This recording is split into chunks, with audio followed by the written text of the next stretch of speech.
बिस्मिल्लाहिर्रहमानिर्रहीम। ये जो रेजोल्यूशन की बात आई है, मेरे ख्याल से अब तो बहुत देर हो गई क्योंकि पार्लियामेंट से कानून बन चुका है। मगर आप लोगों के बात याद हो गई कि सदर साहब सदर मोहतरम के साथ मैं जाकर मौजूदा वज़ीर आला से हमने मुलाकात की, तो सबसे पहले पूरे मुल्क में अगर किसी वक्फ बोर्ड ने इस कानून के ख़िलाफ़ एक रेजोल्यूशन पास किया था तो तेलंगाना वक्फ बोर्ड ने किया था, और हमने अपने उस मैज़र में इस बात को कही भी थी। अब दौरान असम्बली अगर हम इस तजवीज़ को रखते और पार्लियामेंट के कानून बनने से पहले, तो मुझे यकीन है कि हुकूमत इसको कबूल भी कर लेती। मगर अब पार्लियामेंट से कानून बन चुका है तो अब असम्बली में आप रेजोल्यूशन पास भी कर लें, मगर उसका जो असर होना था वो असर तो मैंने समझता है कि इतना ज़्यादा होगा।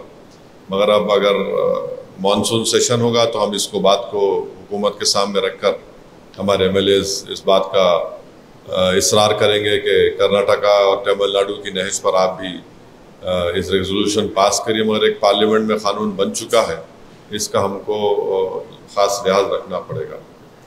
दूसरी बात, सदर मोहतरम की मौजूदगी में कहना चाह रहा हूँ कि ये प्रोग्राम बकरीद तक है, तो हमारे पास अभी 8 जुमे हैं। 8 जुमे हैं और हमारे पास 8 हफ्ते हैं और 8 इतवार हैं। यानी अगर आप देखेंगे तो हमारे पास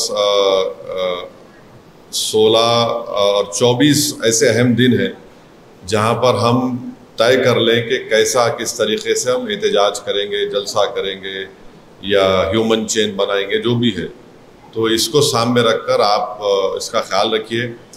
और आखिरी बात यह है कि एहतजाज अगर कहीं मुल्क में हो सकता है तो जनूबी हिंद में हो सकता है। उत्तर प्रदेश में तो आप देख रहे हैं कि अगर कोई काली पट्टी लगाए तो उनको नोटिस दे दी गई।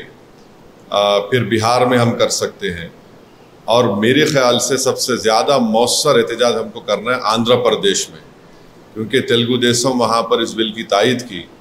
हम वहाँ पर अगर राय आमा को हमवार करेंगे और प्रेशर डालेंगे वहाँ की बरसर इख्तियार जमात पर, तो इससे मैं समझता हूँ कि हमको काफ़ी फ़ायदा भी मिल सकता है। और जहाँ तक आंध्र प्रदेश में चाहे कर्नूल हो, कड़पा हो, विजयवाड़ा हो, अगर आप समझते कि मेरे आने से कुछ फ़ायदा हो सकता है तो मैं हाजिर हूँ, बशर्ते कि आप पहले बता दीजिए। और जहाँ कहीं भी तेलंगाना में भी अगर आप समझते हैं कि हमको आना चाहिए, बराबर हम तैयार हैं आने के लिए। तो हमारा एहतजाज जो होगा तेलंगाना, आंध्र प्रदेश और किसी हद तक मराठवाड़ा, महाराष्ट्र में, मुंबई में।